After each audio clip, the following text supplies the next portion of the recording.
Pueden dejarnos sus preguntas en la solapa de Swapcar. Aprovechen esta oportunidad de poder hablar con alguien que es como el mejor, el gran inventor de nuestra era en este momento. Así que bueno, vamos a la charla. Hola, nerds from Latin America.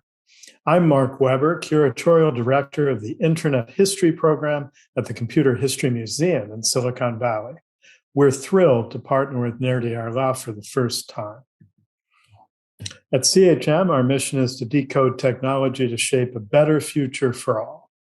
But that requires knowing where tech has been.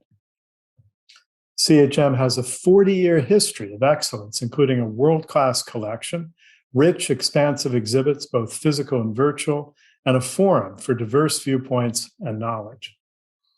Our over 3,000 square meters of physical exhibits include our permanent exhibition, Revolution, the first 2,000 years of computing, covering information technology from the abacus to the iPhone.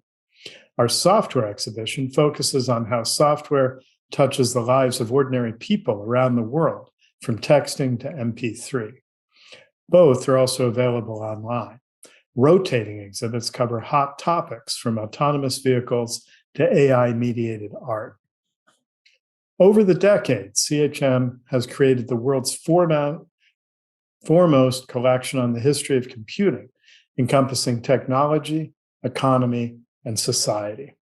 Materials include documents, software, images, data, video, and of course, physical objects, plus over 1,000 oral histories with pioneers from Kenya to Japan. The collection is the bedrock of how we tell stories and decode, and a rich source for historians, journalists, and other researchers. OpenCHM will make our collections more accessible and customizable online for people around the world. CHM has a dynamic events program, both live and in person, and with major media partners. Education programs serve students, educators, and the general public, and include 2 new educational games for children and teenagers. You can link to those games from our site. The cat is from our collection. Some of you watching have been part of computer history yourselves and may have materials that tell that story. You can contact me for help finding an archiving institution that may be interested in preserving them. And you're not really a nerd until you're getting our monthly announcement of new cool stuff. You can subscribe at the top of our homepage, computerhistory.org. I hope to welcome you online or in Silicon Valley. If you do get up here, conferees get a 50% discount to our exhibits with the code NERD2022, valid for a year. Thank you, and enjoy Nerdearla.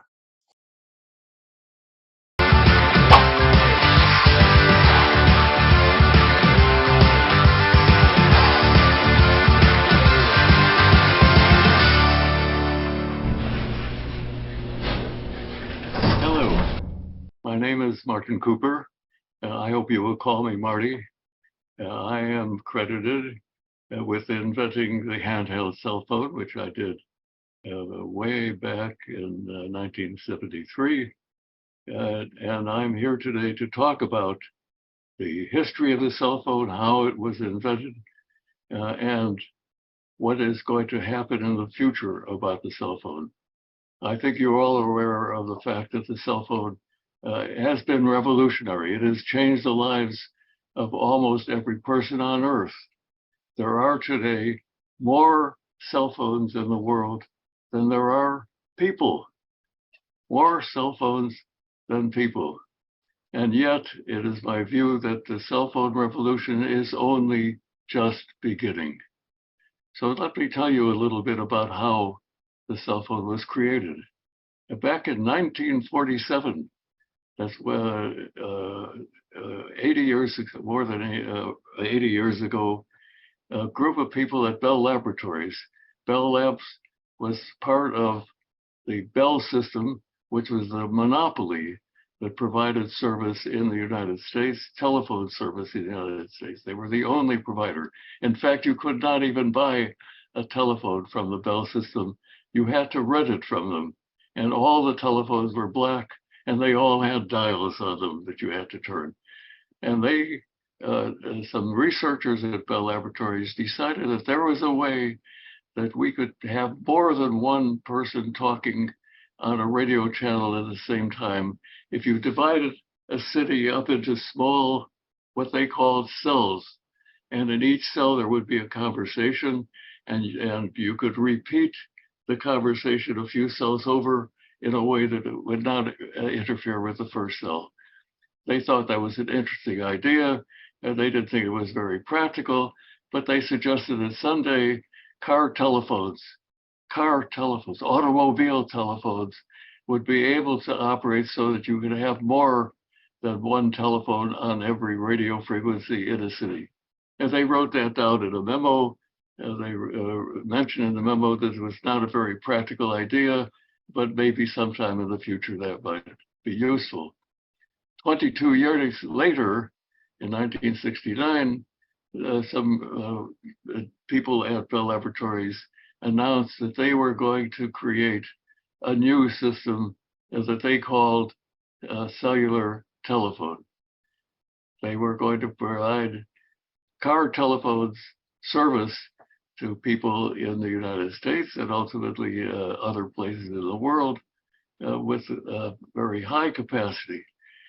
They believed, they had studied the market. They decided that there would be in the United States as many as 1 million people using car telephones in the long range future. Never more than 1 million, because they just didn't think there was that kind of a market. As you know, today there are 300 million people approximately in the US and many more cellular telephones than that. So the Bell system had decided, since there were only 1 million customers potential ever, that they wanted to continue the monopoly. They were a monopoly for wired telephones. They wanted to be a monopoly for mobile telephones as well. I was at a company called Motorola at the time, and we were in the two-way radio business. We provided two-way radio service for equipment for two-way radios for police departments, for businesses, fire departments, very commercial services. So we decided that the time for car telephones had passed, that communications really was person to person, very different service than car telephones. The Bell system disagreed with us, and we fought a battle for years, for over 10 years, with our government to decide whether these would be car telephones or handheld personal telephones, which was Motorola's view. The government finally decided that, first of all, there would be competition. It would not be a single monopoly providing service, and that the industry would make the decision about whether it was handheld phones and car phones. All of you know what has happened in that industry. It has been revolutionary. In advanced countries like the US, Argentina, and many other countries, the cell phone has become an extension of the person. Most people cannot get along without their cell phones. But in underserved countries, in poor countries, in Africa, for example, the cell phone revolution has meant a great deal more than what it has in the more advanced countries. There are people who survive because the cell phone is providing them with the ability to earn enough money to subsist at a better level than they ever did before. There are places in the world where healthcare has improved. As an example, in Mexico, in Tijuana, which is very close to my hometown of San Diego, there is a service where people at home can have an ultrasound picture of their unborn babies made with a cell phone and a very simple, a very low-cost device that adds onto the cell phone. And there are other places, also in Mexico, villages that have never had a doctor and never will have a doctor, where they can do an eye examination, once again, with a cell phone and a device that just costs a very small amount of money. And a doctor in Mexico City can do an eye examination in a town that has never had a doctor before. So there is a picture now of a future where the cell phone will become a tool for measuring everything on a human person's body. What does that mean to all of us? If you can measure your body accurately enough, you can anticipate when a disease will come before it happens. You can sense when a few cells in your body become inflamed, when they become diseased, and treat those cells before the disease actually happens. Think about what that means. It means that someday in the future, it will be possible to anticipate every disease, and disease will become a thing of the past. We have the possibility. It's not going to happen quickly. It will take a generation, perhaps two, and at some point we will conquer every disease, including cancer and comparable kinds of diseases. The cell phone is also improving our productivity. It's making us more productive. And what is the result of that? Someday there will not be any poor people, because we will have improved collaboration to the extent that everything will be more efficient. And once again, poverty will have disappeared. So the potential of the cell phone is just beginning to be explored. Even now, when people talk about there has been a revolution, that revolution is really just starting now. The combination of the cell phone, the internet, the application of artificial intelligence, all of those things put together will create a new world where there are no poor people, there is no disease, where everyone can live. Hopefully, we will have solved the human problems, the problems of discrimination, but certainly there is no reason why there should ever be anybody in the world that is hungry. What a cell phone looks like, if you think about it, today's cell phone is really very inefficient. I mean, think about it. We have a flat piece of plastic here. I'm putting it up against a curved head. It doesn't really make, and I'm holding this cell phone in a very uncomfortable position. That doesn't make any sense, does it? And then, in order to achieve the efficiencies and the kinds of measurements, health measurements I talk about, we have a thing called the app. And we tell people, we know how to solve all of your problems. All you have to do is find the app that will work for you. Well, there are now 4 million apps for Apple phones and a comparable number of apps for Android phones. And to tell somebody that all you have to do is select among all of these apps and you could find out how to solve your problems, that is ludicrous. So the cell phone of the future will embrace artificial intelligence.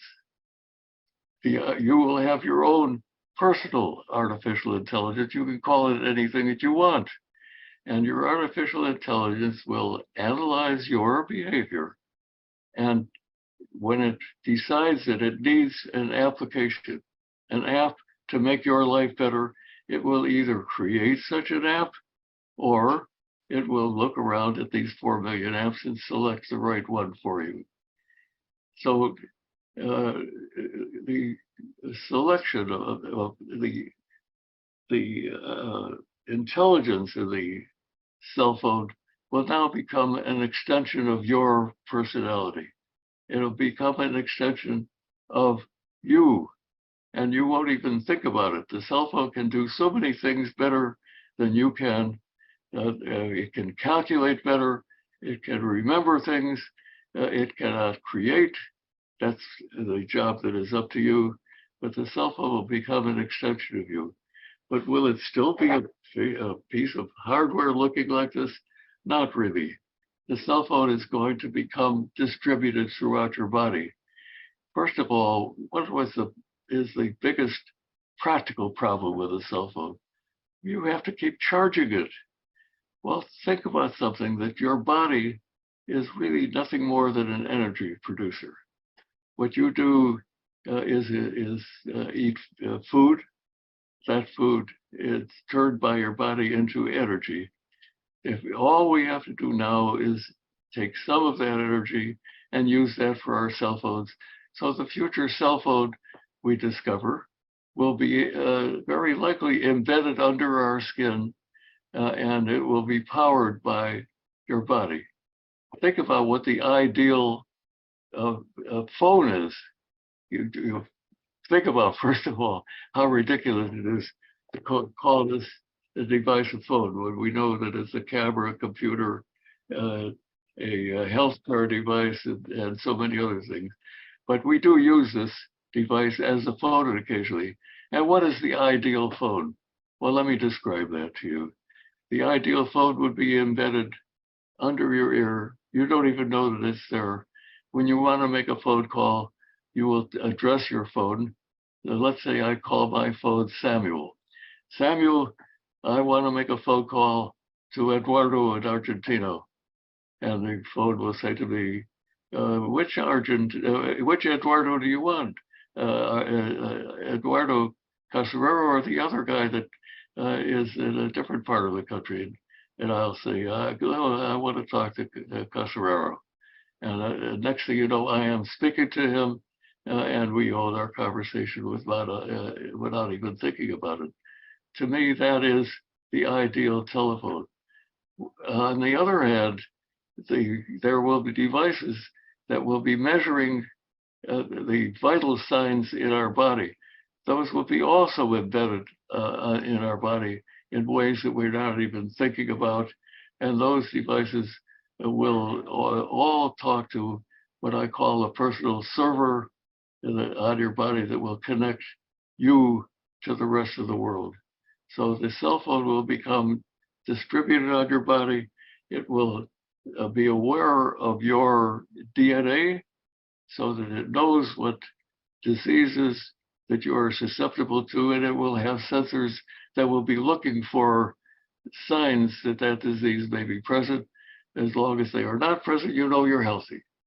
If they become present, the computer will notify you.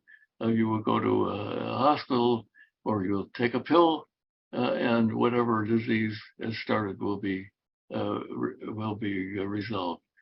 The other place that will be revolutionized in the future is our educational process. Even in the United States, and I'm sure that this is happening in Argentina as well, the idea that education is a teacher standing in front of a group of people lecturing for an hour is going to be history. Think about it for a second now. If every student in a class has a device where they have access to all the information in the world, what is the teacher going to teach them in a lecture? The whole process of teaching has to change. The teachers have to teach people how to exist with other people, how to collaborate, how to use the tools that science has provided.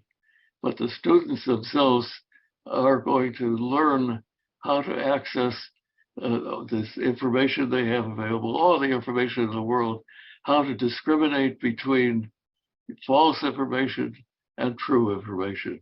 So the whole concept of education is going to change. This is with the world that we have to look forward to. It has only just begun now. The revolution is only starting now, but it is going to be the most exciting revolution in history, and all mankind will benefit from that. I hope that you are as optimistic as I am about how this will happen, but I have total confidence in humanity. We will solve the problems of the cell phone. We know there are people who become addicted to the cell phone, who look at their cell phone and forget that there is anything else happening in the world. We have solved worse problems than that in the world. We, at one point in history, people became addicted to television, for example. Somehow we have solved that problem, and people have moved beyond it. So please join me in looking to a brighter future, a future without disease, a future with more educated people. Our children are going to be smarter than we are, and hopefully a future where there is peace for everybody. Thank you very much for your attention. I am Marty Cooper, and it's been a privilege to talk to you, all of you people in Argentina. Goodbye now.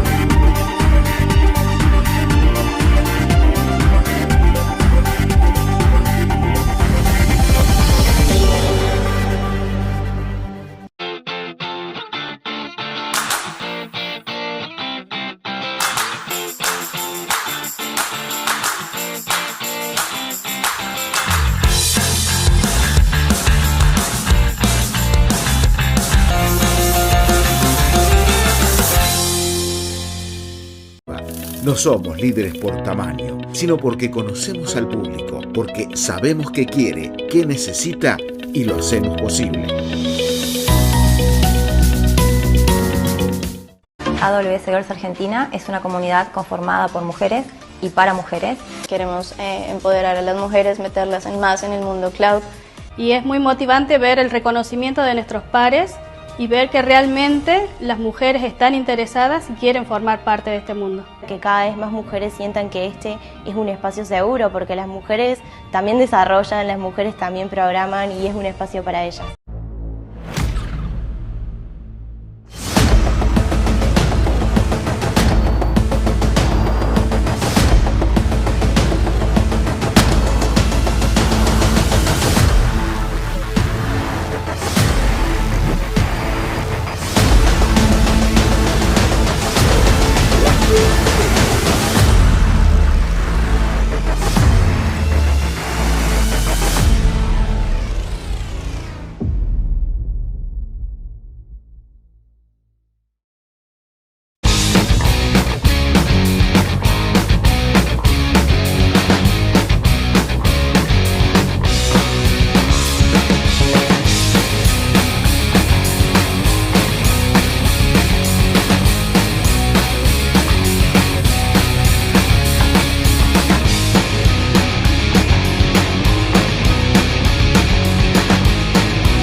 Sabemos que durante la adolescencia ocurre la mayor pérdida de interés en disciplinas STEM.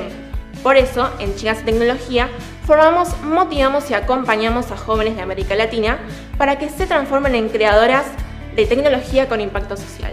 Construyamos como sociedad el cambio cultural que necesitamos para lograr una tecnología inclusiva.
It all starts with a spot, a dot, with a bit, with a fast, a quick, and a rush movement.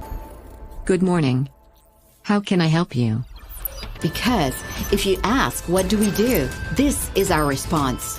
We just make life easier because we're more than technology. We're innovation, diversity, talent. We're commitment. Entity Data goes a bit further, a beat further. We have the future at heart. Hola, les cuento que Fundación Inventor trabaja desde el año 2018 brindando cursos accesibles para fomentar que las personas con discapacidad se sumen al mundo de la tecnología, pero cualquier persona de habla hispana puede realizarlos gratuitamente.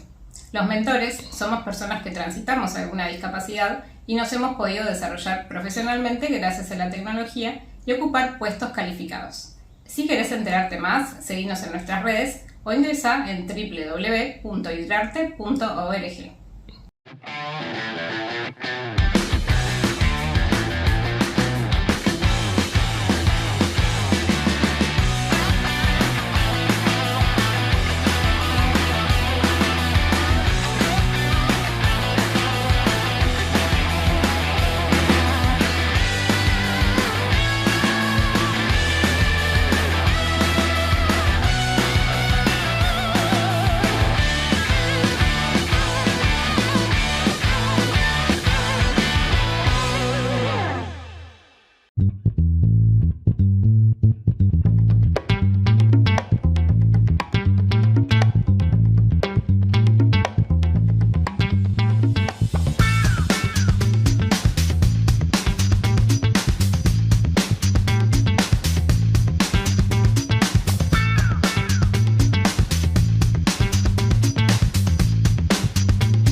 Hola, mi nombre es Giselle. Soy Nadia Ujovich. Soy Magali Rocha. Soy parte de Mermelada Tech, una comunidad de mujeres para mujeres en tecnología.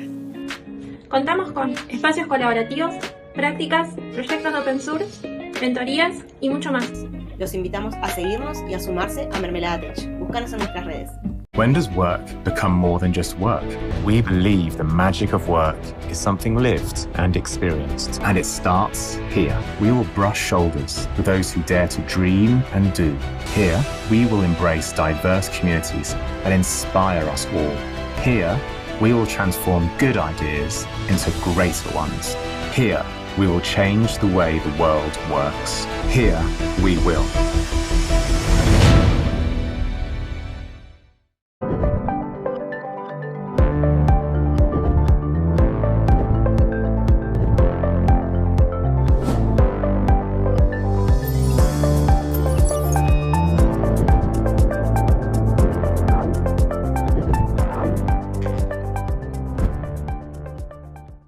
Hace 40 años, decidimos desafiar la tecnología tal como la conocemos. Abrimos oportunidades con ideas innovadoras. Dimos un nuevo valor a nuestra tierra. Innovamos con nuevas tecnologías para potenciar aún más la riqueza de nuestro suelo. Este año celebramos nuestro pasado, nuestro presente y el futuro que está por venir. Mirgor, innovación argentina para el mundo.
Till my legs go numb.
Welcome to Kinan Carta in Latin America.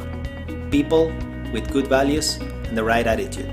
The talent you need to deliver your transformation projects. Building a world that works better for everyone.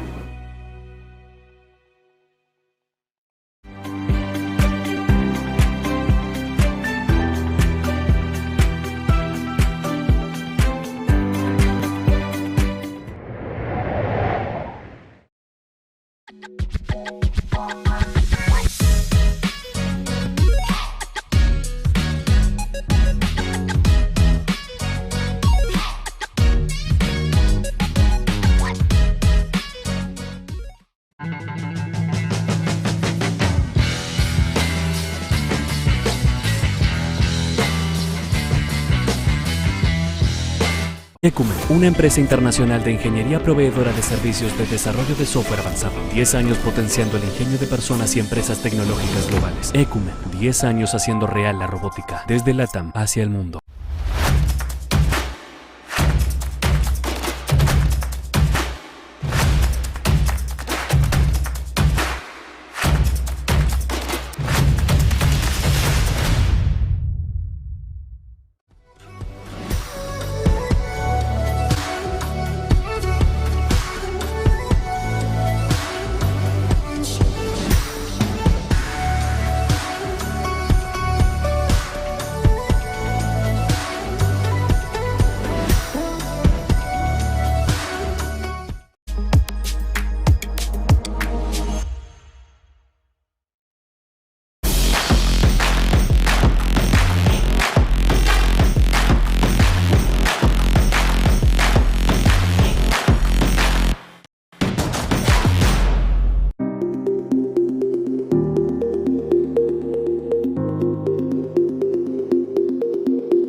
Nos impulsa la emoción de hacer nuestra tarea para cumplir nuestro propósito, brindarles a todas las personas libertad a la hora de operar.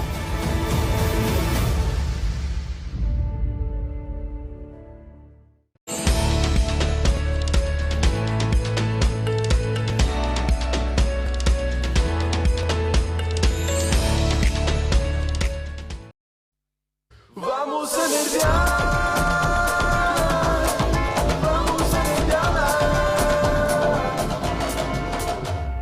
Bueno, bienvenidos de vuelta después de esta maravillosa charla. Espectacular. Estamos muy emocionados porque tenemos al señor Martin Cooper en este momento en vivo con nosotros. Hi, Mr. Cooper. Hi. Hi, nice to see you. How you doing? I'm doing wonderful. It is a pleasure to be here. It's our pleasure to have you here also. We are very thankful to have you here today. No, it's a great honor for me to be with this group. And what city are we in?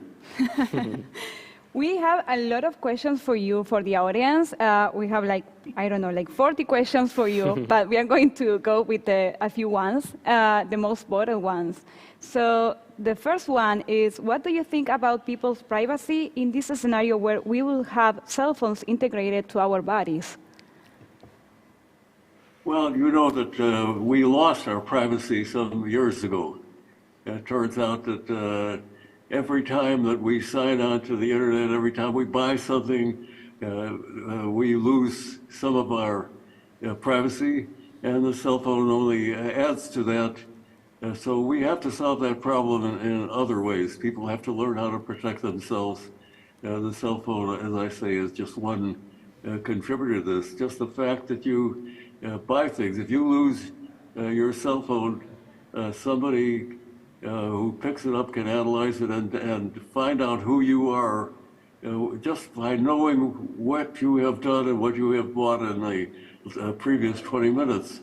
So I don't think the cell phone adds to the problem that we have with our privacy today.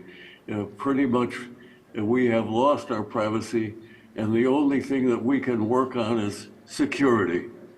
You have to be most careful that people cannot use your money without your knowing it. And so people have to take care, but as far as privacy goes, I'm sorry, it's gone. Okay, and following up that about security, do you think what's your recommendation about that? About what? About security. How would you recommend people to be sure that they are following security integrations in their cell phones? Do you have any extra tip? Well, I'm sure that the people who ask this question know that better than I do. We have all kinds of ways of logging on, passwords. I know many people that have one password for everything. Yes. And you know that somebody learns that password and they have lost all of their security. So you have to use the techniques that we have of confirming every password, change your passwords from time to time, and just be careful. I'm not an expert on that, but I try to be as careful as I could be. Okay, so following up to our next question, what's an advice that you can leave us for us, the builders of today, that can help us have impact of the life of the people in the next 50 years? Wow, what we are asking. Big one, big question. Very, very general. You know, I don't like to give advice to other people. Every person is an individual. I think we should appreciate all of the things, the benefits that we have, the technologies that we have, and put them to the best use that we can do. And so I have dedicated my life to doing good things. I also dedicate my life to a lot of pleasures as well. But the one thing that people should realize is that they should bless the advantages that they have and use every opportunity to give back. I know that for the youngsters here, that doesn't mean much. They're still trying to figure out how to take advantage of all of our modern advantages in technology.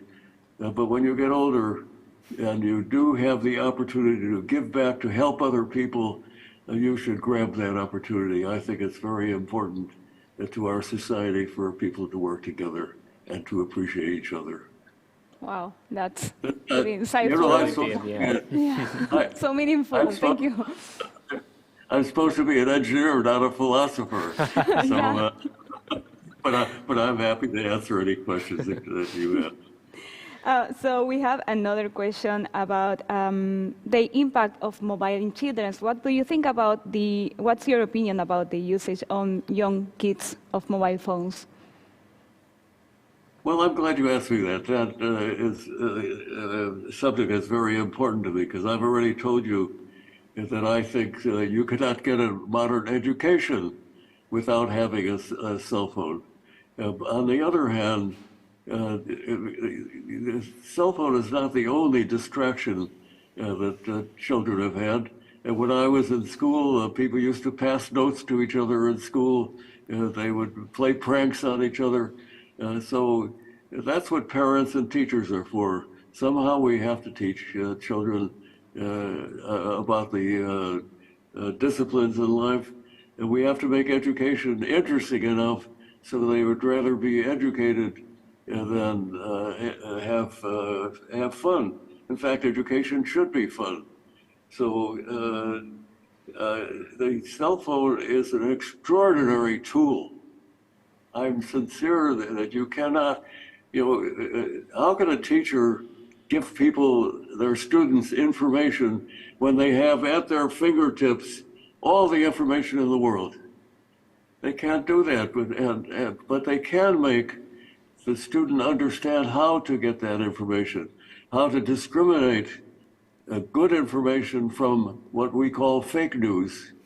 So there are many things that should be studied in school, and I think the teachers now have more opportunity than ever to teach the things that students cannot find other places, to teach them ethics, to teach them how to appreciate life, how to, as I mentioned before, find the good news and eliminate the bad news. So the cell phone can only add to this, and I think the big challenge is to make sure that every student has access to the internet. I don't know if that's, I know that's not true in the U.S. Because many of our students don't have coverage. I'd like to hear what the situation is in Argentina.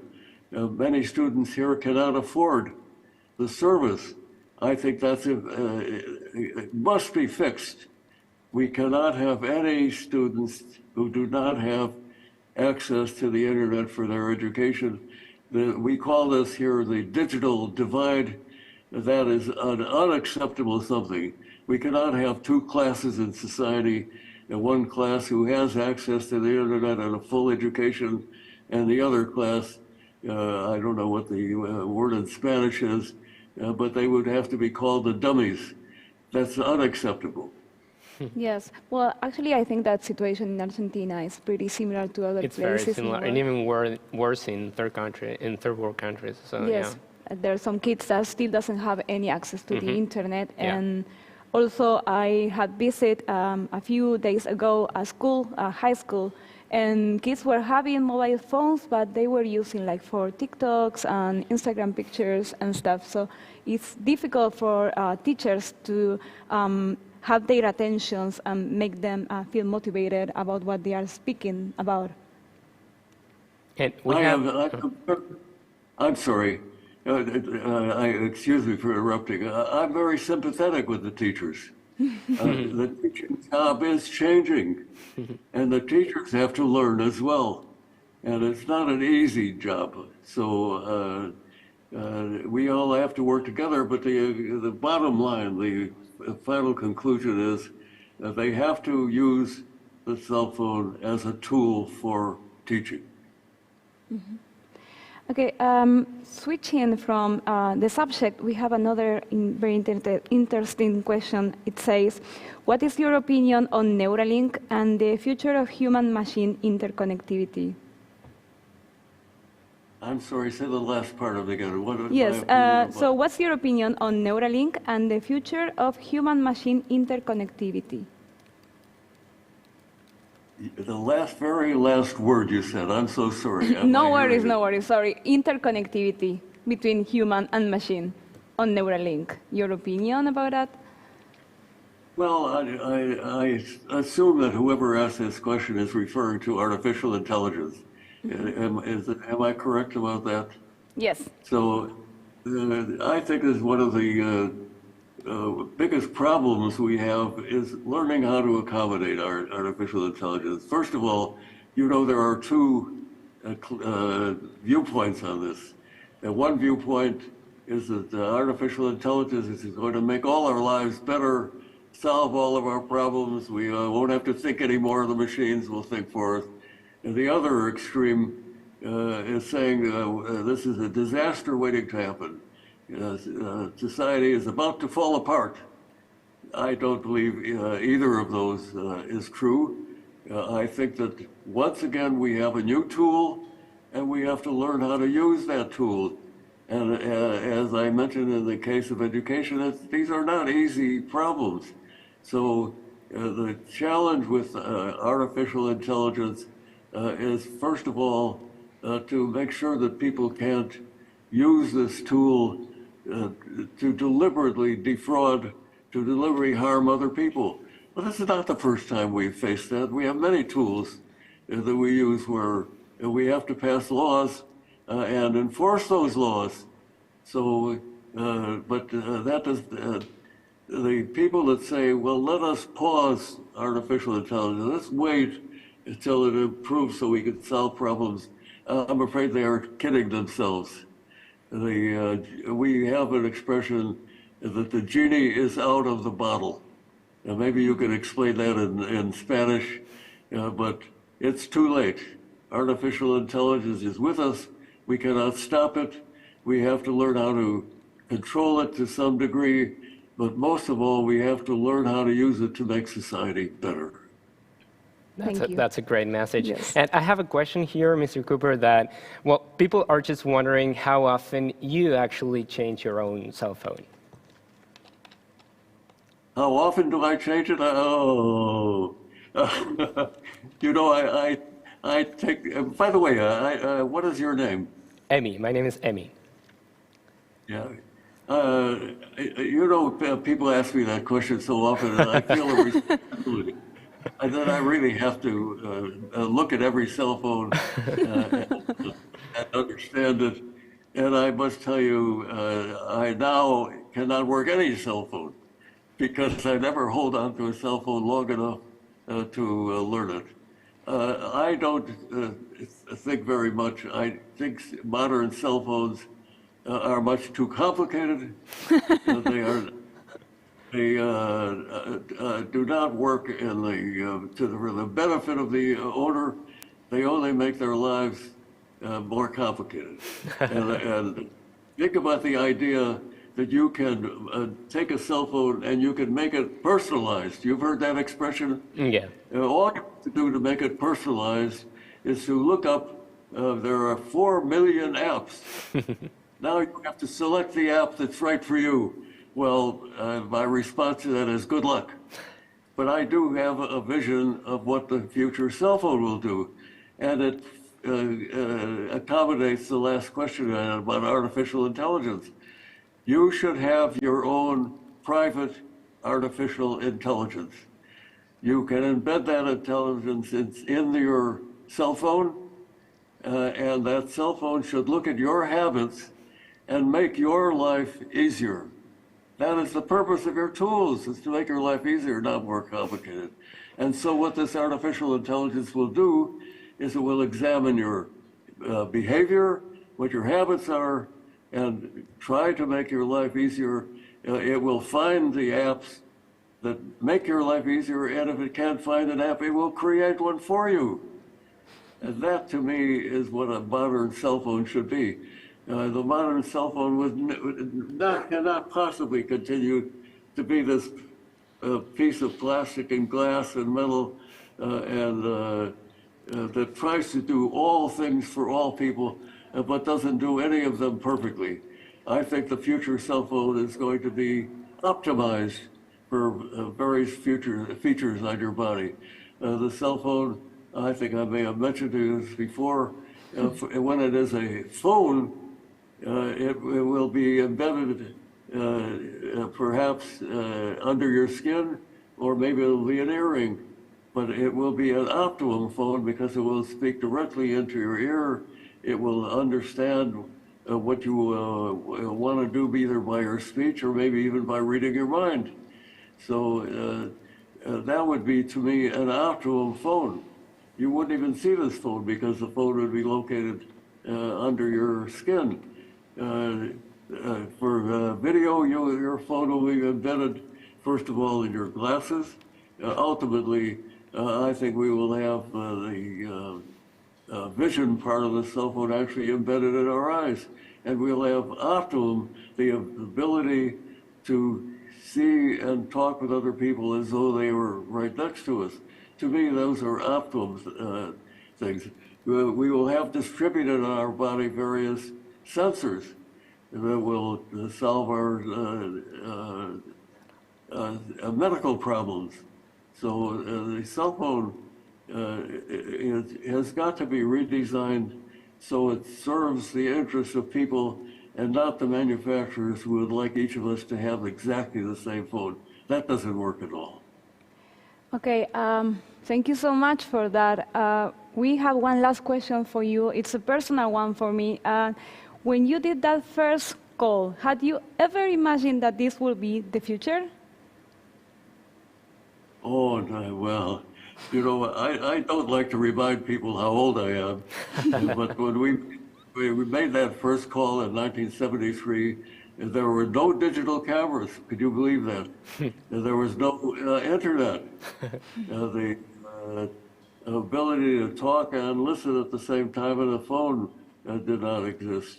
So the one thing we knew is that in the future, everybody would have a cell phone. The story that we told was someday when you were born, you would be assigned a phone number. If you did not answer the phone, you had died. We knew that, and as you know, that is very close to having happened. There are more cell phones in the world today than there are people. And there are 60% or 70% of the people in the world that have cell phones. But did I know that the cell phone would be able to let me look at somebody that would measure all of the elements of my body and all of those things? Did I know that in 1973? Not at all. Okay, I think we don't have more questions. Thank you again, Mr. Cooper, for joining us. It's a great honor for us to interview one of the greatest inventors of our era. Thank you so much. I don't know, guys, if you want to say something more. Thank you so much for taking the time. It was a pleasure. Thank you. I must tell you that it's my honor to be here. I wish you the best of luck of everything in this conference. I believe that the biggest thing that the cell phone has done to society is improve collaboration. I believe that if we learn how to meet each other physically and mentally, that we can eliminate poverty, that we can eliminate war, and if we can do those things in the coming generations, my life will have been worthwhile. So thank you very much for inviting me. Goodbye. Thank you. Bye.